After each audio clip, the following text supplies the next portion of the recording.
अब हमारे पास जो नेक्स्ट टॉपिक है वो ये है कि आपका ऑपरेटिंग सिस्टम जो है और उसके अलावा जो है आप कह लें कि माइक्रो प्रोसेसर में डिस्क पर फाइल किस तरह से सेव होती हैं, कुछ प्रोटोकॉल को फॉलो करता है। ये चैप्टर आपका बुक का है मॉड्यूलर प्रोग्रामिंग के नाम से। हम मॉड्यूलर प्रोग्रामिंग भी कराते थे, जिसमें एक से ज़ायद फाइल में आप प्रोग्राम्स लिखते हैं और उनको कंबाइन करते हैं, लेकिन वो लैब्स वगैरह में। लेकिन अब ज़ाहिर है वो लैब तो अब नहीं होंगी, तो ये हम इसको थोड़ा सा पढ़ के समझा देते हैं कि जी समझा देते हैं, और आप इसको मज़ीद पढ़ना हो तो आप बुक से देख सकते हैं। देखिए, डिस्क फाइल्स की बात की गई है।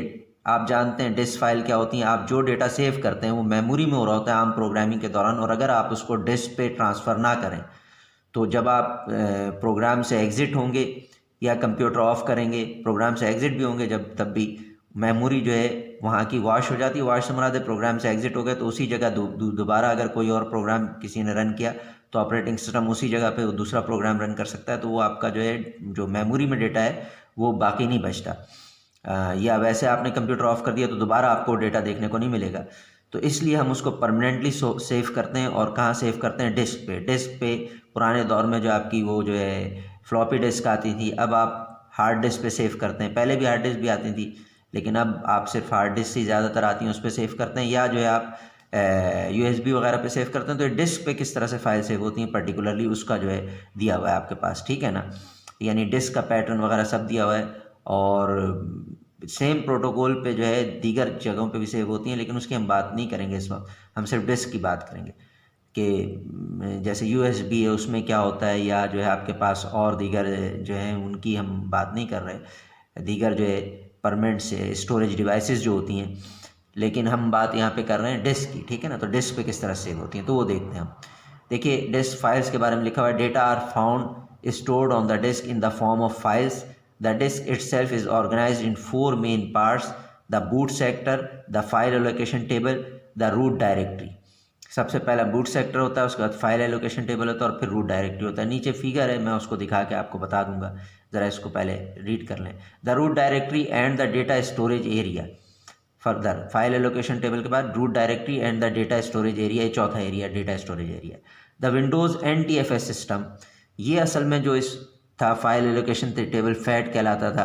Boot sector, file allocation table FAT, root directory and the data storage area, ये आपके पास डॉस इस्तेमाल करता था। डॉस में जो है ये तरीक़ेकार था। इसके बाद आपके पास जो है द विंडोज़ NTFS। विंडोज़ में भी जो पुरानी विंडोज़ आई थी, यानी उसमें आपका आपने अगर फॉर्मेट की हो अपने डिस्क, तो उसमें ऑप्शन देता है शुरू में कि जी आप फैट सिस्टम से फॉर्मेट करना चाह रहे हैं, FAT32 पे या NTFS पे। तो FAT32 सिस्टम पे भी विंडोज़ रन होती थी। अब जो मौजूदा आ रही हैं वो तो नहीं होती विस्टा के वर्जन, लेकिन ये कि पुरानी विंडोज़ FAT32 सिस्टम भी इस्तेमाल करती थी फाइल्स को सेव करने के लिए, और NTFS सिस्टम भी यूज़ करती थी। FAT32 सिस्टम इनसिक्योर था और NTFS सिस्टम रिलेटिवली सिक्योर है, तो इसी में अमूमन लोग फॉर्मेट करते हैं आज मौजूदा दौर में। बहरहाल देखें NTFS का मतलब क्या है। The Windows NTFS new technology file system. अच्छा, ये NTFS सिस्टम ज़ाहिर है डॉस में नहीं था, ये सिर्फ विंडोज़ में। लेकिन मैंने जैसा कि अभी बताया कि आपका जो है विंडोज़ भी शुरू में FAT32 सिस्टम पे अगर आप फॉर्मेट करें तो उस पर भी चलती थी, ठीक है ना। ये तो ये आपके पास हो गया the Windows NTFS new technology file system. NTFS का मतलब ये new technology file system contain a boot sector and A master file table, ठीक है ना। इसमें से ये है, और फिर आगे डेटा एरिया होता है तीसरा, वो इसमें 4 बन रहे हैं आपके पास, ठीक है ना। इसमें फैट नहीं होता, इसमें MFT होता है, master file table.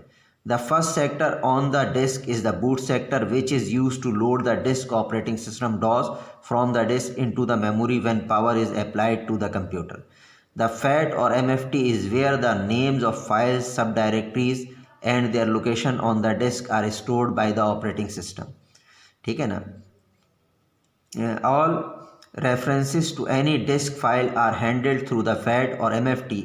All other subdirectories and files are referenced through the root directory. या रूट डायरेक्टरी FAT32 सिस्टम में होता है, NTFS सिस्टम में नहीं होता। इन द FAT32 सिस्टम या फैट सिस्टम 32 क्यों कह रहे हैं ये भी देख लेते हैं। इसमें एक फाइल की इंफॉर्मेशन 32 बाइट्स पे सेव होती है, इसलिए इसको FAT32 कहा जाता था। The NTFS system does not have a root directory even though the file system में still appear to have a root directory. यानी इसका मतलब ये है, असल में रूट डायरेक्टरी, अब मैं ये यूँ होता। देखें, मैंने इससे पहले डॉस में बताया था रूट डायरेक्टरी का कॉन्सेप्ट। इसमें जब आप लिखते थे ना तो यूँ लिखें अगर कि सी कॉलन खाली बैक स्लैश लिखें, इसका मतलब है ड्राइव सी की रूट डायरेक्टरी में आप। तो विंडोज़ में भी आप पाथ देखें तो इस तरह लिखा हुआ आता है, ठीक है ना। लेकिन विंडोज़ में रूट डायरेक्टरी नहीं होती, लेकिन ये एपियर ऐसा होता है कि इसमें रूट डायरेक्टरी यानी पूरी आप सी ड्राइव को सी कॉलन करके बैक स्लैश अगर लिखा है उसका मतलब पूरी सी ड्राइव को आप इस वक्त एक्सेस कर सकते हैं। तो ये इस तरह से इसमें भी एपियर होता है, यानी कि पूरी ड्राइव पे भी आप होते हैं, लेकिन इसमें पर्टिकुलर रूट डायरेक्टरी का नहीं होती, रूट डायरेक्टरी का तस्वर नहीं दिया गया NTFS में। The disk file are all considered sequential access file. Sequential access का मतलब होता है पहली बाइट के बाद दूसरी, दूसरी के बाद तीसरी बाइट एक्सेस होती है। अगर आप खुद उसको कहीं जंप ना कराएं कंडीशनल में, वो अलग चीज़ है। Meaning that they are accessed a byte at a time from the beginning of the file towards the end, ठीक है ना। Both the NTFS file system and the FAT file system are in use with the hard disk drive on most modern Windows system. Most modern Windows system using NTFS and the floppy disk पुराने दौर में आती थी CD-ROM and DVD using the fat system. Disk organization, अब देखें disk कैसे organize होती है। Figure below illustrates the organization of sector and tracks on the surface of the disk. This organization applies to both floppy and hard disk memory system. The outer disk track is always track 0 and the inner track is 30। ये inner track कौन सा होगा? 39 होगा, यानी 39 का मतलब पहला 0 तो 39 40 ट्रैक्स होंगे इसमें। तो ये डिपेंड करता है कि आपके पास डिस्क कौन सी है। डबल डेंसिटी जो लिखी हुई है ना, पुरानी फ्लॉपी डिस्क होती थी उनमें होता था। तो ये इनर ट्रैक कौन सा नंबर का हो, कितने नंबर का होगा, ये डिपेंड करता है कौन सी डिस्क है। सबसे आउटर ट्रैक हमेशा ट्रैक 0 होता है, ये बात। और 79 हाई डेंसिटी है, मुख्तलिफ लिखा हुआ है क्योंकि ज़ाहिर है आप हार्ड डिस्क यूज़ करते हैं, लिहाजा इनकी इन्फॉर्मेशन की ज़रूरत नहीं है। The inner track on a hard disk is determined by the disk size. Disk का साइज़ जितना ज़्यादा होगा ना, उस ट्रैक भी उतने ही ज़्यादा उसमें बने होंगे। एंड ये अब देखिए, इससे नीचे मैंने फिगर लिखी थी जो कुछ, खैर ये जो है फिगर नहीं बल्कि ये थोड़ा सा ये पढ़ लेते हैं, फिर मैं आपको फिगर से समझाता हूँ। कुड बी 10,000 और higher for very large hard disk, ये सब हो गई, ठीक है ना बात। और मैंने इसका साइज़ बहुत बड़ा किया तो आगे पीछे हो गया है। Figure below shows the organization of data on a disk. On a disk the length of the FAT is determined by the size of the disk. FAT की लेंथ, एक मिनट मैं वो ज़रा देख लूँ, मेरी वो फिगर कहाँ चली गई। वो फिगर जो है अनफॉर्चुनेटली मैं अभी जो है इसको ज़रा सा देख के बताता हूँ, फिगर कहाँ चली गई। मैं बहरहाल इसको आगे इसको डिस्कनेक्ट करके आपको फिगर देख के बताता हूँ। फिर वो फिगर हम यहाँ तक देख चुके थे कि 10,000 higher for very large hard disk. तो वो ट्रैक का साइज, कितने नंबर ऑफ़ ट्रैक्स होंगे वो डिपेंड करता है डिस्क की साइज़ पे। अब आगे ये देखें, ये आपकी फ़िगर है और नज़र आ रहा है आपको, असल में आपकी चाहे फ्लॉपी डिस्क हो पुराने दौर में जो आती थी, चाहे आपकी जो है हार्ड डिस्क हो। हार्ड डिस्क में मुख्तलिफ प्लेटर्स लगे होते हैं, नहीं इस तरह की मेटल की प्लेट्स, इसलिए उसको हार्ड डिस्क कहते हैं, वो मेटल की होती है।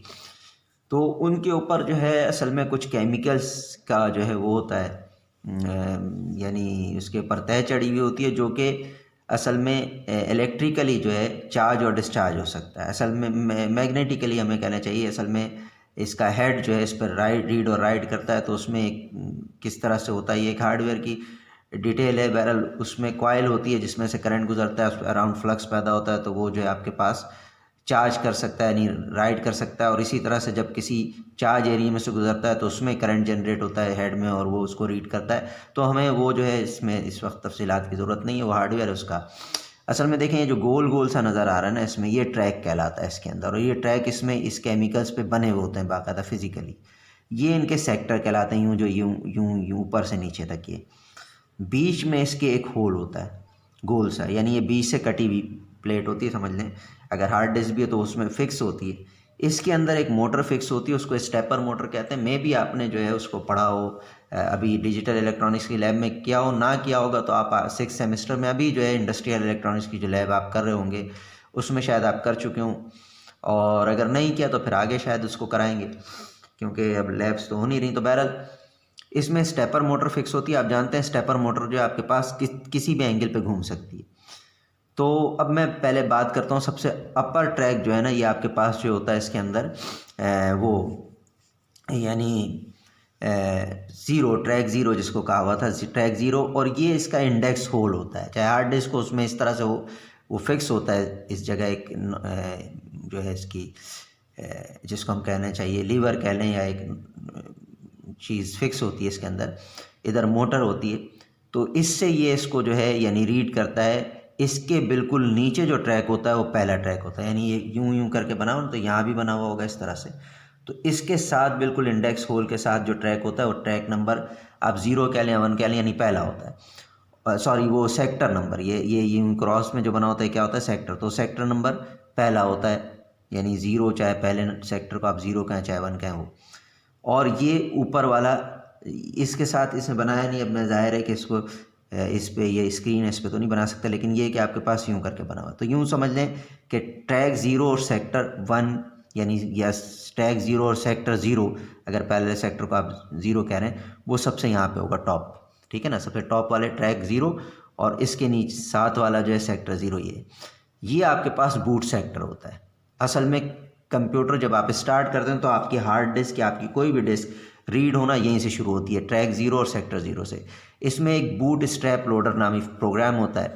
वो प्रोग्राम असल में सबसे पहले रीड होता है, और फिर वो प्रोग्राम ये करता है कि आपके पास ऑपरेटिंग सिस्टम की फाइल्स को मेमोरी में रीड होने से मुराद ये है कि वो क्या काम करता है, यहाँ से शुरू होता है, यानी सेक्टर 0 और ट्रैक 0 से, उसमें बूट स्ट्रैप लोडर होता है। वो प्रोग्राम जो है बेसिकली क्या करता है कि आपके ऑपरेटिंग सिस्टम को मेमोरी में लोड करना शुरू कर देता है। आपने देखा है मेमोरी टीपीए का वो कि सबसे पहले टीपीए में सबसे लोअर पोर्शन में इंटरप्ट वेक्टर्स होते थे, और उसके ऊपर जो है आपके पास ऑपरेटिंग सिस्टम के प्रोग्राम्स होते थे। तो ऑपरेटिंग सिस्टम को लोड करना शुरू करता है, और फिर उसके बाद बाकी सारा कंट्रोल ऑपरेटिंग सिस्टम के पास आ जाता है। ये होता है मेमोरी में इस तरह से लोडिंग होती है।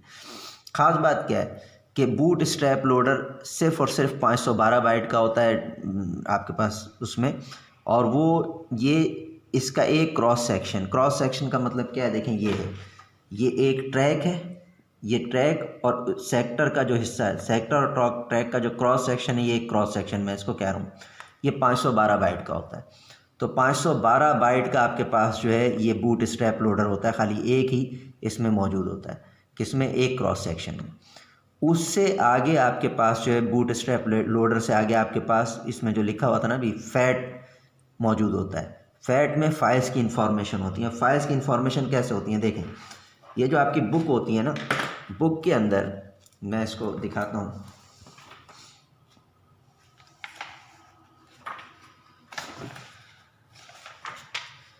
बुक के अंदर देखिए चैप्टर और उसके पेज नंबर दिए होते हैं, ठीक है ना। बिल्कुल इसी तरह फैट में आपके पास जो फाइल और चैप्टर और उसके पेज नंबर दिए, ये जैसे ऑर्गेनाइजिंग द ग्राफिक डेटा वगैरह वगैरह दिया हुआ है। ये मेरे पास आगे मैं पेज नंबर इसको खोलूँगा, 21 लिखा हुआ है, तो पेज नंबर 21 पे जाऊँगा, और ये एक मिनट ज़रा मैं इसे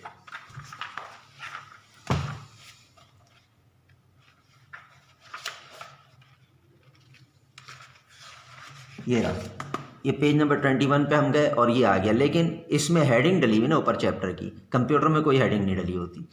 तो असल में जो फाइल होती है बेसिकली उसकी ये लिस्ट जो है फैट में स्टोर होती है, और उस लिस्ट में क्या क्या चीज़ें होती हैं वो नीचे हम देख लेंगे। जाहिर है फाइल का नाम होता है, और आगे डिस्क में वो किस जगह सेव हुई है, वो जगह कौन सी होगी।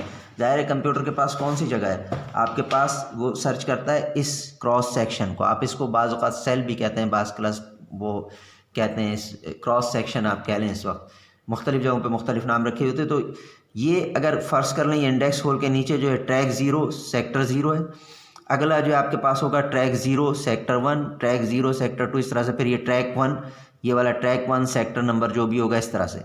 तो जो फाइल का नाम फैट में होता है, और वो आगे डिस्क में किस सेक्टर और ट्रैक के क्रॉस सेक्शन पे सेव हुई है ये लिखा हुआ होता है, ये राइट हुआ होता है। तो ये फहरिस्त मौजूद होती है, और सिर्फ फाइल का नाम और ये नहीं होता कि उसका पता क्या है, यानी आगे डिस्क में वो कहाँ सेव हुई है, बल्कि साथ ही साथ कुछ और चीज़ें भी होती हैं, मसलन किस डेट को उसको बनाया गया है वगैरह वगैरह, तो वो आगे नीचे आ जाएंगी।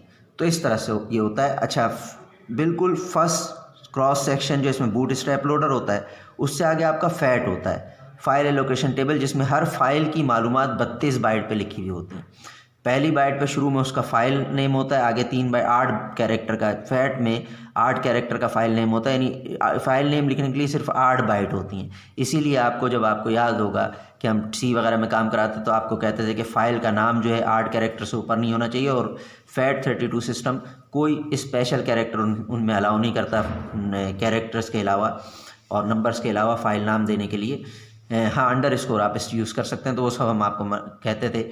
और फिर उसमें जो है डॉट वॉट कुछ नहीं होता, 8 कैरेक्टर के बाद 3 कैरेक्टर का जो है आपके पास एक्सटेंशन होता है, जो कि आप लिखते हुए डॉट के साथ सेपरेट करके देते हैं, तो उससे जो ऑपरेटिंग सिस्टम डॉट के आगे वाले को उन 3 बाइट्स पे लिखता है, 8 बाइट के बाद आगे ये नीचे आ जाएगा, और उसके बाद फिर उसके मुख्तलिफ़ चीज़ें होती हैं। तो अब ये यूँ काम करता है कि अगर आपने एक फ़ाइल को सर्च करने के लिए दिया तो ये आपके पास आता है फैट में फर्स्ट ट्रैक 0 और सेक्टर 0 के बाद अगले वाले में, यानी ट्रैक 0 और आपके पास सेक्टर 1 पे, और उधर से फाइल एलोकेशन टेबल शुरू हो रहा है। वहाँ पे आपकी 8 बाइट की जो है सबसे पहले फ़ाइल का नाम होगा। अगर वो फ़ाइल का नाम जो आपने दिए सर्च करने के लिए मैच नहीं हुआ तो 32 बाइट आगे आ जाएगा, और 32 बाइट आगे अगली फ़ाइल का नाम मैच करेगा। अगर वो नहीं मैच हुई तो फिर 32 बाइट आगे आ गया, वहाँ मैच किया, अगर आपने जो फ़ाइल नाम दिया वो मैच कर गया उससे और एक्सटेंशन मैच कर गया, तो वो आगे जो है कुछ बाइट के फासले पर उसका ये लिखा होता है कि ये आगे इसके कंटेंट्स, यानी फ़ाइल का नाम जो है इस फैट में होता है, इसके कंटेंट्स जो होते हैं, यानी इसमें आपने जो कुछ लिखा हुआ है, जो भी चीज़ें लिखी हुई हैं, जो डेटा सेव किया हुआ है, वो आगे डिस्क में सेव हुआ होता है। तो डिस्क में किस जगह सेव हुआ है, किस सेक्टर और ट्रैक में सेव हुआ है, वहाँ पता लिखा होता है। वो पता लेके फ़र्ज़ कर लें आपकी फ़ाइल यहाँ सेव हुई है इस जगह, और ये सेक्टर 0 से ट्रैक 0 और कोई सा भी सेक्टर, वहाँ से उसने फैट्स वहाँ पर मौजूद है, वहाँ से उसने फ़ाइल का नाम उठाया। तो अब ये इधर आना है तो कैसे आएगा, देखें, ये फ़र्ज़ कर लें इस वक्त यहाँ पे ये वाली पोजीशन है, इधर ऊपर से नीचे तक एक हेड मूव करता है, यूँ ऊपर से नीचे तक वो रीड राइट करता है इसमें। अब क्या है, फ़र्ज़ कर लीजिए कि जनाब ये हेड इस वक्त यहाँ पे, और आपको यहाँ वाला, यहाँ आपकी फ़ाइल कहीं सेव है यहाँ पे, तो ये जिस जगह जिस ट्रैक पे फ़ाइल सेव है ना, और जिस सेक्टर पे फ़ाइल सेव है जिस सेक्टर पे, उसको इस हेड के हेड फिक्स होता है, यहाँ से सिर्फ वर्टिकल मूव करता है। उसको यहाँ लाने के लिए स्टेपर मोटर घूमती है और इस डिस्क को घुमाएगी, डिस्क को घुमा के ये वाला रीजन इधर ले आएगी हेड के नीचे, और हेड जो है वर्टिकली, अगर वो यहाँ मौजूद है और फाइल यहाँ है तो हेड वर्टिकली ऊपर नीचे मूव कर सकता है, वो यहाँ पे आ जाएगा।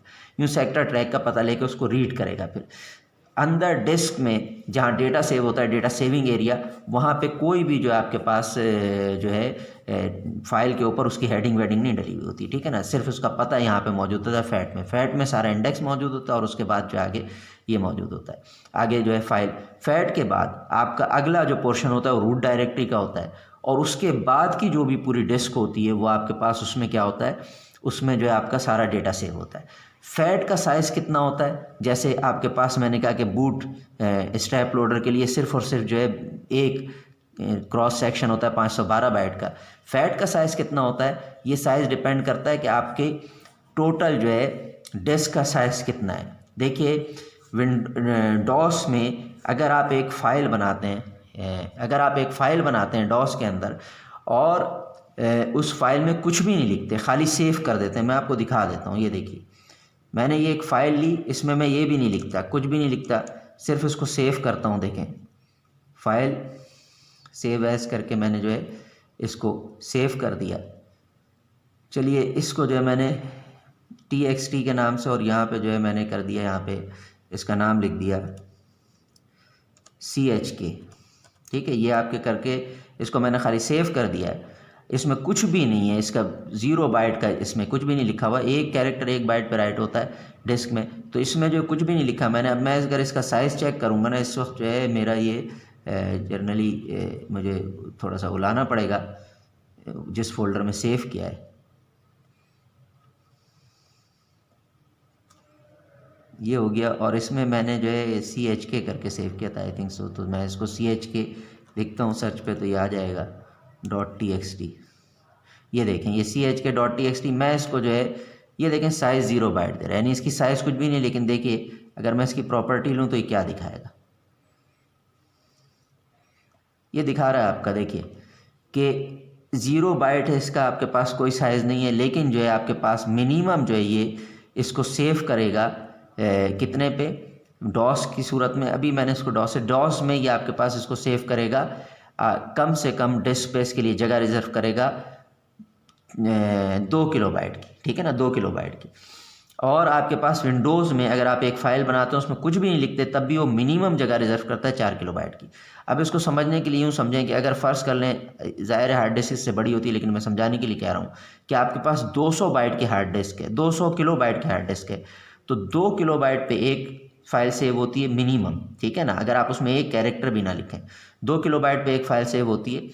लेकिन आपके पास तो 2 किलोबाइट पे एक फ़ाइल सेव होती है और 200 किलोबाइट की टोटल हार्ड डिस्क है, तो इसका मतलब है आप कितनी फाइल्स मैक्सिमम सेव कर सकते हैं। मैक्सिमम सेव कर सकते हैं आप जो है 100 फाइल्स। तो हर फाइल के लिए की इंफॉर्मेशन के लिए FAT32 सिस्टम कितनी बाइट रिजर्व करता है? 32। 100 फाइल के लिए कितनी बाइट रिजर्व करेगा? 3200 बाइट्स। इस तरह से होता है। तो आपकी हार्ड डिस्क का साइज़ जितना ज़्यादा होगा, फैट का साइज़ उतना ही बड़ा होगा। रूट डायरेक्टरी में क्या होता है, आपने जितनी फाइल्स बनाई हुई होंगी अपने उसमें कंप्यूटर में, तो उस हिसाब से रूट डायरेक्टरी का साइज़ होगा। उससे आगे जितनी भी आपकी डिस्क बचती है उसमें आपका ये जो डेटा है जो फाइल के अंदर लिखा हुआ होता है वो सेव होता है, ठीक है ना। ख़ास बात ये ऐसा क्यों होता है? ऐसा इसलिए होता है कि ज़ाहिर है आप किसी भी मसलन ये जो है ना सेक्टर और ट्रैक का क्रॉस सेक्शन है, इधर एक फ़ाइल सेव की इसने, इसका फाइल कहाँ से शुरू हो रही है, किस सेक्टर और ट्रैक से शुरू हो रही है उसका पता इसने फैट में लिख लिया। उसके बाद ऐसा नहीं होगा कि आपने इसमें एक कैरेक्टर लिखा तो अगली फाइल इसी सेक्टर और ट्रैक से उसने सेव करनी शुरू कर दी। ऐसा इसलिए नहीं हो सकता कि जब आप इस फाइल का पता देंगे और तो ये इस सेक्टर और ट्रैक पे जाके पता हम सेक्टर और ट्रैक का देते हैं, उधर से जब फाइल रीड करना शुरू करेगा उसी जगह आपने दूसरी फाइल भी लिखी हुई है तो दोनों मिक्स हो जाएंगे। लिहाजा अगर आप एक लफ्ज़ भी ना लिखें तब भी जो है, अभी हम देख लेते हैं क्योंकि हमने कहा 2 किलोबाइट, तो 2 किलोबाइट का मतलब क्या है, एक 512 बाइट का ये क्रॉस सेक्शन होता है। तो ऐसे ऐसे 4 क्रॉस सेक्शन एक फाइल के लिए रिजर्व करता है आपके पास डॉस। और विंडोज़ जो है आपके पास 4 किलोबाइट पे सेव करता है, यानी ऐसे ऐसे 8 क्रॉस सेक्शन रिजर्व करता है एक फ़ाइल के लिए। यानी आप एक कैरेक्टर भी एक फ़ाइल में लिखें या ना भी लिखें तब भी 4 ऐसे क्रॉस सेक्शन डॉस में और 8 क्रॉस सेक्शन विंडोज़ में जो है उस फाइल के लिए रिजर्व हो जाएंगे। आपके डिस्क पे डेटा मौजूद भी हो लेकिन उस फाइल की मौजूदगी में उन सेक्टर और ट्रैक्स पे वो नहीं लिखेगा जाके, ठीक है ना, क्योंकि एड्रेस जो है उसका फैट में उस फाइल के नाम से सेव हुआ है, ठीक है। तो ये है, इस तरह से काम होता है। और आगे हम देखते हैं, देखें अभी मज़ीद पढ़ते हैं। अच्छा मैं क्या कह रहा था कि ये फाइल को सेव करने का हमने बता दिया, आगे देखें पढ़ते हैं और जो चीज़ें वो आ जाएंगी। फिगर बिलो, एक और फिगर नीचे, shows the organization of data on disk. The length of the FAT is determined by the size of disk. मैं समझा चुका हूँ आपको।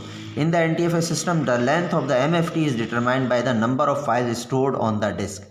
लाइकवाइज, यानी MFT NTFS सिस्टम में FAT32 सिस्टम नहीं है, ये है आपके पास NTFS सिस्टम। तो उसके अंदर MFT में जितनी फाइल्स आपने स्टोर की हुई डिस्क पे उसका साइज़, MFT का साइज़ उस पर डिपेंड करता है। डॉस वाले में यानी FAT32 सिस्टम में ये लिखा हुआ likewise the length of the root directory in a FAT system or volume is determined by the number of files and subdirectories located within it. यानी कितनी फाइल सेव की हुई हैं, जितनी ज़्यादा फाइल सेव की होंगी, बनाई होंगी, छोटी छोटी फाइलें आपने बहुत ज़्यादा बनाई हुई हैं तो आपका जो है रूट डायरेक्टरी का साइज़ ज़्यादा होगा। अब आगे आ गया द बूट सेक्टर, जिसकी मैं बात कर रहा था कि सेक्टर 0 और ट्रैक 0 पर बूट सेक्टर होता है जहाँ बूट स्ट्रैप लोडर होता है। तो ये देखें, the boot sector is always a single 512 byte 512 byte long sector. एक क्रॉस सेक्शन सेक्टर और ट्रैक का कितना होता है? 512 बाइट का होता है, आपको बता दिया, यानी आधे किलो बाइट का। ये मुख्तलिफ ऑपरेटिंग सिस्टम मुख्तलिफ, मैंने कहा डॉस ऑपरेटिंग सिस्टम एक फ़ाइल के लिए कम से कम 2 किलोबाइट रिजर्व करता है। विंडोज़ एक फ़ाइल के लिए कम से कम 4 किलोबाइट रिजर्व करता है, चाहे आप उसमें एक कैरेक्टर भी ना लिखें, खाली फ़ाइल का नाम दे के सेव कर लें। और मुख्तलिफ ऑपरेटिंग जैसे यूनिक्स जो है एक फ़ाइल के लिए सिर्फ 1 किलोबाइट रिजर्व करता है, यानी ऐसे ऐसे क्रॉस सेक्शन सिर्फ 2, ठीक है।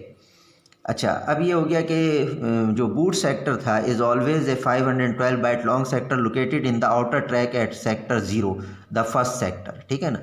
सबसे पहला सेक्टर 0 ट्रैक 0 पे ये होता है, ठीक है। और इसको कैसे डिटेक्ट करता है कंप्यूटर, अभी आपको दिखा दिया कि जो है इंडेक्स होल से ट्रैक 0 लेता है, सेक्टर 0 लेता है, और सबसे आउटर ट्रैक जो है वो ट्रैक 0 होता है। The boot sector contains a boot strap loader program that is read into RAM when the system is powered. जब आप सिस्टम को ऑन करते हैं तो बूट स्ट्रैप लोडर में ये प्रोग्राम, बूट सेक्टर में ये प्रोग्राम होता है बूट स्ट्रैप लोडर। ये मैं अभी बता चुका हूँ। ये जो है आपके पास क्या होता है, रीड होता है किस में, रैम में, ठीक है। The boot strap loader then executes and load the operating system into RAM.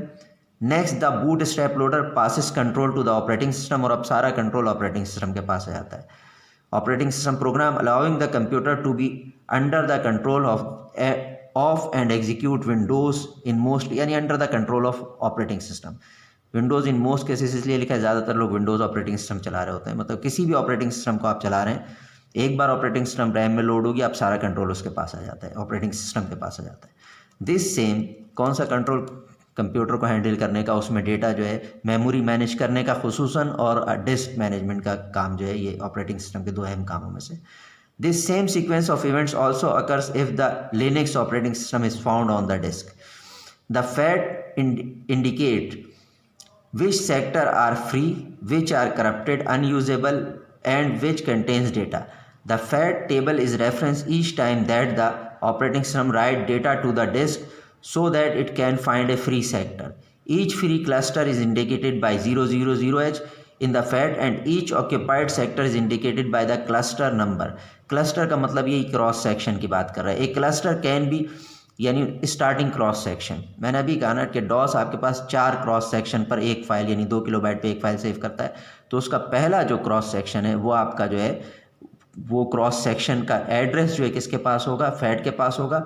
और क्लस्टर ये जो कह रहा है ये इन चारों क्रॉस सेक्शन 512 के 4 जो क्रॉस सेक्शन मिनिमम रिजर्व करता है डॉस एक फाइल के लिए, उसको एक क्लस्टर कह रहा है। विंडोज़ कितने रिजर्व करता है, 8, यानी क्योंकि वो एक फाइल 4 उस पर सेव करता है 4 किलोबाइट पे, लिहाजा विंडोज़ का एक क्लस्टर ऐसे 8 क्रॉस सेक्शन पर मुश्तमिल होगा, ठीक है ना। ये इस तरह से मिनिमम है ये। A cluster can be anything from 1 sector to any number of sector in length. Many hard disk memory system uses 4 sector per cluster, which means that the smallest file is 512 bytes multiplied by 4, ये dot लगे multiplied by 4, और 2048 bytes long, यानी इसका मतलब है 2 kilobyte long. ये FAT32 system के लिए कह रहा है। In a system that uses NTFS the cluster size is usually 4 kilobytes, और 4 किलोबाइट का मतलब क्या है, 512 के कितने क्रॉस सेक्शन, सेक्टर और ट्रैक के कितने क्रॉस सेक्शन, 8, तो इसमें क्लस्टर जो 8 क्रॉस सेक्शन का कहलाएगा। विच इज़ 8 सेक्टर लॉन्ग, उसी क्लस्टर को इसने लफ्ज़ सेक्टर का है, ठीक है ना। मैं सेक्टर इसलिए नहीं कह रहा हूँ कि सेक्टर आप जो है यूँ जो लंबी यूँ लाइन बन रही थी डैश, मैंने आपको लाइन बना के यूँ करके दिखाई थी, तो वो जो है वर्टिकल एरिया जो कवर कर रहा होता है उसको हम जो है क्या कहते हैं, एक पर्टिकुलर एंगल का वर्टिकल एरिया जो कवर कर रहा होता है उसको हम जो है सेक्टर कहते हैं। इसलिए मैं लफ्ज़ इसके लिए सेक्टर नहीं यूज़ कर रहा है, इन्होंने सेक्टर यूज़ किया है। तो अब देखें, figure below shows the format of each directory entry in the root और इन एनी अदर डायरेक्टरी और sub directory. Each entry contains the name, extension, attribute, time, date, location and length. ये FAT32 system के लिए इन्होंने बताया हुआ है। The length of the file is stored as a 32 bit number. This means that the file can have a maximum length of 4 gigabyte. ये देख लीजिए क्या है, ये रहा FAT32 सिस्टम। मैं ज़रा इस फिगर को नीचे ले जाके साफ सुथरी जगह कर लेता हूँ और फिर आपको बताता हूँ। ये देखिए, ये FAT32 सिस्टम में एक फ़ाइल की जो एंट्री होती है वो ये है, ठीक है। और अगर आपको इधर नहीं नज़र आए सही तौर पे तो देख लीजिएगा उसमें। अनफॉर्चुनेटली असल में रोशनी बहुत गलत एंगल से पड़ रही है इसमें इस वक्त सामने से खिड़की से। तो ये देखिए 32 बाइट्स डायरेक्टरी एंट्री ये दी गई, ठीक है ना, इधर लिखा हुआ है। और इसमें आपके पास यानी 32 बिट डायरेक्टरी एंट्री का मतलब है एक फ़ाइल की इंफॉर्मेशन 32 बाइट्स में, इसीलिए इसको FAT32 कहते हैं। तो ज़ीरो से यानी FAT जहाँ से शुरू हुआ है वहाँ के ऑफसेट एड्रेस 0 से, FAT सेकंड ट्रैक से क्रॉस सेक्शन से शुरू हो रहा है, उसके 0 से बाइट नंबर 7 तक, यानी इसका मतलब ये है कि 8 बाइट का ये फाइल का नाम होता है। उससे अगली 3 बाइट पे एक्सटेंशन होता है और इसमें डॉट वॉट का ही नहीं होता, ठीक है ना। ये फिक्स मेथड से रीड होता है। मसलन आप किसी फाइल का नाम देंगे तो FAT में जाके वो 8 बाइट रीड करेगा और उससे अगली वाली बाइट से बाइट नंबर 9 से वो उसको एक्सटेंशन को लेगा। जो भी चीज़ लिखी हुई ABCD कुछ भी लिखा हुआ उसको एज ए एक्सटेंशन लेगा बाइट नंबर 9 से। फिर उसके बाद ये हो गया 11 बाइट्स हो गई, यानी 0 से A तक, 0 से लिखेंगे तो A तक। उसके बाद A से B तक 1 बाइट का एट्रीब्यूट होता है फाइल का। एट्रीब्यूट का मतलब है फ़ाइल किस तरह से सेव हुई है। अगर इसका आप जो है ये वाला यानी बिट नंबर 0 को हाई कर देंगे तो इसका मतलब होगा ये रीड ऑनली फाइल है, इसको आप डिलीट नहीं कर सकेंगे और इसको जो आप जो है वो नहीं कर सकेंगे, आपका यानी मॉडिफाई नहीं कर सकेंगे, ठीक है ना। फिर अगर आपने इसको हाई कर दिया और इस पर ज़ीरो है तो फिर ये रीड ऑनली नहीं होगा। इसको हाई कर दिया तो हिडन फाइल बन जाएगी। इसी तरह मुख्तलिफ दिए हुए हैं, ठीक है ना। मसलन H फॉर सिस्टम फाइल है, विंडोज़ की सिस्टम फाइल्स होती हैं ना, इसको हाई कर दें सिस्टम फाइल है बन जाएगी। V for volume level, D for सब डायरेक्टरी है ये, यानी ये जो भी नाम लिख रहे हैं आप, ये जो है बजाय उसके फाइल होने के ये सब डायरेक्टरी है, उसी सब डायरेक्टरी को आप विंडोज़ में फोल्डर कहते हैं। और A फॉर आर्काइव, ठीक है ना, ये हो गया। बाकी की 2 बिट इस एट्रीब्यूट में खाली होती हैं, ठीक है ना, इस पर कोई स्टेटस नहीं होता। फिर उसके बाद देखिए ये 10 बाइट्स जो है, यानी 12वीं बाइट से लेकर 10 आप मिलाएं उसमें तो 22वीं बाइट तक आपके पास, 21वीं बाइट तक ये आपके पास अनयूज्ड होती हैं 10 बाइट्स। ये किस लिए रखते थे? हर प्रोटोकॉल में रखा जाता है ताकि आइंदा आने वाले वक्त में फ्यूचर में इसमें कोई मज़ीद चीज़ डालनी हो तो वो यहाँ पे सेट की जा सके। लेकिन अब ज़ाहिर है FAT32 सिस्टम ख़त्म हो गया, लेकिन ज़ाहिर है एक सिस्टम बना है तो इसी तरह से ये चलेगा, क्योंकि कंप्यूटर एक ही तरह से काम करेगा हर वक्त। तो ये इसलिए रखी गई थी कि आइंदा इसमें इस प्रोटोकॉल में कोई जो है ये डिस्क पे फाइल को किस तरह उसकी इंफॉर्मेशन को सेव किया जाएगा उसका प्रोटोकॉल है, तो उस प्रोटोकॉल में कोई नई चीज़ डालनी हो तो इस जगह डालेंगे। लेकिन अब नया पूरा सिस्टम आ गया एंटीफेस सिस्टम। उसके बाद अगली जो है आपके पास 1 बाइट पे टाइम है, उसके बाद जो है 2 बाइट्स पे आपकी डेट है, ठीक है। और ये जो है आपके पास देखें इस तरह से कि ईयर, अगर ईयर में 8 लिखा हुआ है तो 8 का मतलब 1988 होगा, ये इस तरह से है। 1 से लेके बाइट नंबर 8 तक डे और मंथ होता है, उसके बाद ईयर होता है। उसमें अगर 8 है तो इसका मतलब है 1988, 80 से शुरू कर रहा है। 9 है तो 99, इस तरह से 9 है तो 89, 10 है तो 90, इस तरह से। उसके बाद जो है ये देखें फाइल क्लस्टर लोकेशन 2 बाइट की। फाइल क्लस्टर लोकेशन का मतलब क्या है कि ये फाइल आगे सेक्टर और किस सेक्टर और ट्रैक में सेव हुई थी। फैट जहाँ पूरा ख़त्म होगा उसके बाद क्या होगा, और फैट का साइज़ किस पे डिपेंड करेगा, आपके डिस्क के साइड पर साइज़ पर। उसके बाद रूट डायरेक्टरी होगी डिस्क पर आपकी, यही गोल ट्रैक और सेक्टर्स के अंदर। और उसके बाद का एरिया आपके पास क्या होता है, ये वो एरिया होता है जो कि जहाँ आपकी फाइल्स के कंटेंट्स, यानी उसके अंदर जो चीज़ें लिखी हुई हैं, जो डेटा उस फाइल के अंदर है वो सेव होता है, उसको हम जो है डेटा एरिया कहते हैं। तो किस डेटा एरिया में, डेटा एरिया का पहचान कैसे होगी, किस ट्रैक और किस सेक्टर में वो फाइल सेव हुई है जिसका नाम यहाँ पे लिखा हुआ है आपने, तो वो है। तो देखें जब भी आप कोई फाइल का नाम देते हैं तो फैट में आएगा ऑपरेटिंग सिस्टम, वहाँ पे पहली फाइल का नाम चेक करेगा, नहीं मिला, उसके बाद 32 बाइट आगे चला जाएगा। दूसरी फाइल का नाम चेक किया, ये भी, उसको भी फिर आप मज़ीद फास्ट एक्सेसिंग के लिए इसको सॉर्ट करते हैं, वो एक अलग बात है। तो बहरहाल 32 बाइट आगे दूसरी फाइल का नाम मैच किया और एक्सटेंशन मैच किया, नहीं मैच हुआ, आगे चला गया, 32 बाइट आगे चला गया। फ़र्ज़ करें तीसरी का मैच हो गया, तो मैच होते ही साथ ये इसका ये कहाँ है, लोकेशन का है, ये आपके पास इस बाइट पे आ जाएगा। 1A आपके पास लिखी है, 1A का मतलब क्या है, ये आपके पास बाइट नंबर देखें, ये 16 और A का मतलब 10 होता है, हेक्साडेसिमल में ये सब लिखा हुआ है। तो 16 और 10 26, बाइट नंबर 26 पे फाइल क्लस्टर की लोकेशन सेव हुई होती है 2 बाइट पर कि किस ट्रैक और किस सेक्टर में फ़ाइल मौजूद है। फिर उसके बाद 4 बाइट्स पर आपकी ये लेंथ, लो ऑर्डर 2 बाइट पर और हाई ऑर्डर की 2 बाइट पर जो है 4 बाइट पर फाइल का साइज़ सेव होता है। यानी अगर मैं किसी फाइल में एक कैरेक्टर लिखूँ ना खाली, तो इसका साइज़ 1 बाइट का आएगा। एक कैरेक्टर लिखूँ तो ये एक कैरेक्टर का एस्की कोड सेव होता है डिस्क पे, और वो एस्की कोड 8 बिट का यानी 1 बाइट का होता है, तो ये इसका साइज़ 1 बाइट आएगा, ठीक है ना। तो ऐसे आप लिखते जाएं, इसका साइज़ बढ़ रहा है। ये साइज़ मैक्सिमम कितना हो सकता है, आपको पहले बताया हुआ है कि 32 बिट पर आप 4 गीगाबाइट तक का डेटा जो है, यानी 4 गीगाबाइट तक का नंबर लिख सकते हैं।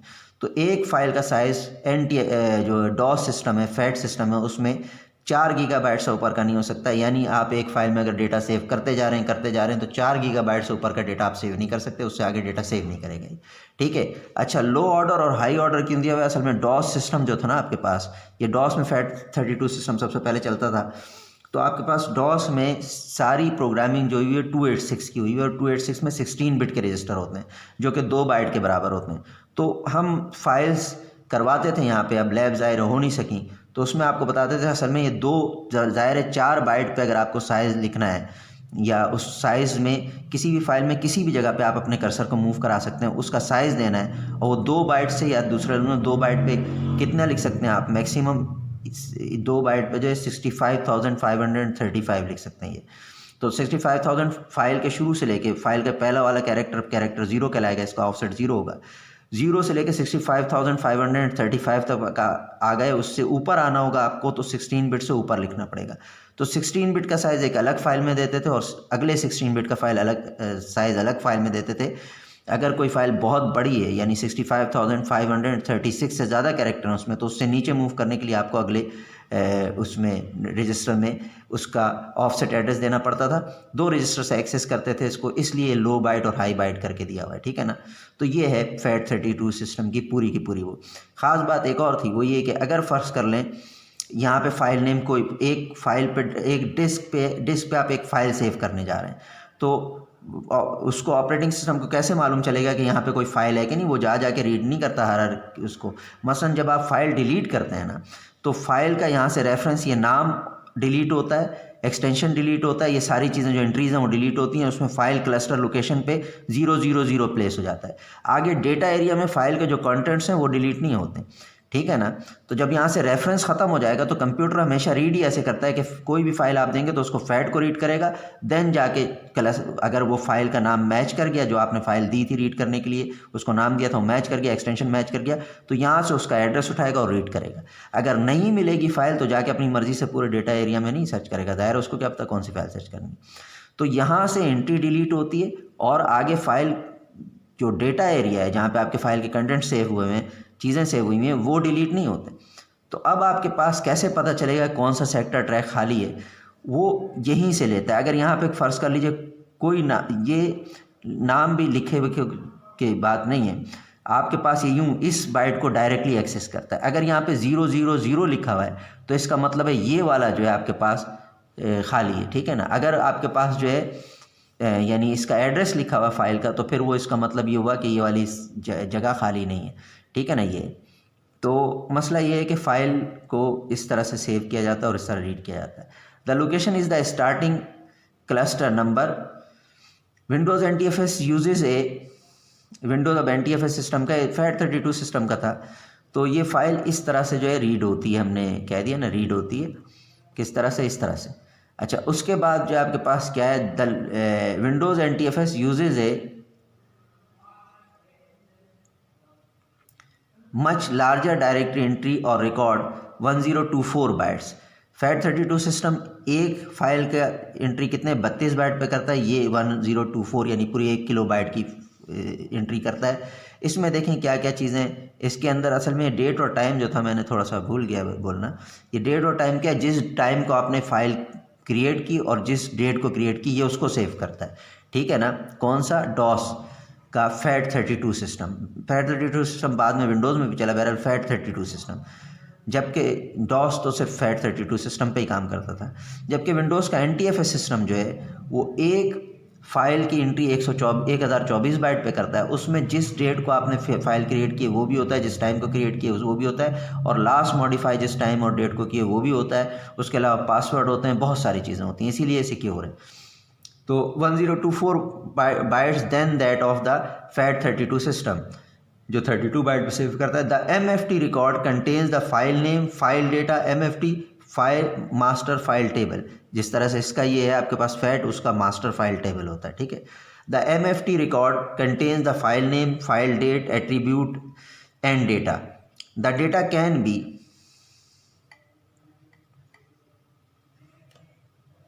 The entire contents of the file और ए पॉइंटर।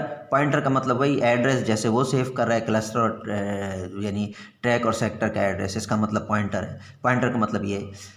तो देखें इसमें है कि the data can be the entire contents of the file, ये आगे आ जाएगा क्या है इसका मतलब, और a pointer to where the data is stored on the disk called the file run, जिसको हम डेटा एरिया कह रहे थे FAT32 सिस्टम में, इसको फाइल रन कहते हैं, उसी एरिया को जहाँ पे डेटा सेव हुआ होता है।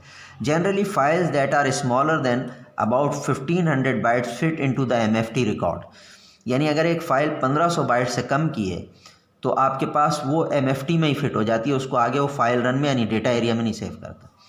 लॉन्गर फाइल्स फिट इनटू ए फाइल रन और file runs. A file run is a series of contiguous cluster that stores the file data, जिस तरह से आपके उसमें डॉस में भी है। Figure below illustrate an MFT record in the Windows NTFS file system. The information attribute contains the create date, last modification date, यानी information attribute का मतलब वही है, वो जो एंट्रीज हो रही हैं फाइल की उसमें ये सारी चीज़ें होती हैं जो फैट में भी दिखाई थी। उसमें देखें क्रिएट डेट होता था लेकिन लास्ट मॉडिफिकेशन डेट उसमें नहीं था, क्रिएट टाइम था लेकिन लास्ट मॉडिफिकेशन टाइम नहीं था, and file attribute such as read only, archive and so on वगैरह वगैरह so forth. The security attribute stores all security information for the file for limiting access to the file in the Windows system. FAT32 system में कोई security नहीं होती थी, security attribute या security के लिए कोई भी वो जो है उसके अंदर बाइट्स वगैरह नहीं थी, फाइल की सिक्योरिटी के लिए रिजर्व नहीं थी, ठीक है ना, किसमें FAT32 सिस्टम में। The header stores information about the record type, size, name optional है, एंड वेदर इज रेजिडेंट और नॉट। अब इससे रिलेटेड जो है आगे हम ये चीज़ें जो है ज़्यादा समझने की कोशिश इस वक्त नहीं करेंगे क्योंकि हम उसमें विंडोज़ में काम नहीं कर रहे, तो यहाँ पे उसको समझ में नहीं आएगी सही तौर पे। तो ये थोड़ा सा उसका दिया हुआ है, ठीक है ना, कि हेडर होता है, उसके बाद इंफॉर्मेशन एट्रीब्यूट होता है जिसमें ऊपर लिखा हुआ है date, time, last creation date, ये वगैरह वगैरह। फाइल नेम एट्रीब्यूट है, फिर उसका डेटा है, फिर उसका सिक्योरिटी एट्रीब्यूट है, ठीक है ना। अगर फ़ाइल छोटी है तो यहीं पे आपके पास MFT में सेव हो जाती है, अदरवाइज़ जो है ये आगे जो है फ़ाइल रन में सेव करता है ऐसे। तो ये चीज़ें थी कि फ़ाइल को ऑपरेटिंग सिस्टम और कैसे हैंडल करता है और फाइल को कैसे एक पर्टिकुलर प्रोटोकॉल पे सेव करता है। ऐसा नहीं हर किसी फ़ाइल को किसी तरह से, किसी फ़ाइल को किसी तरह सेव किया।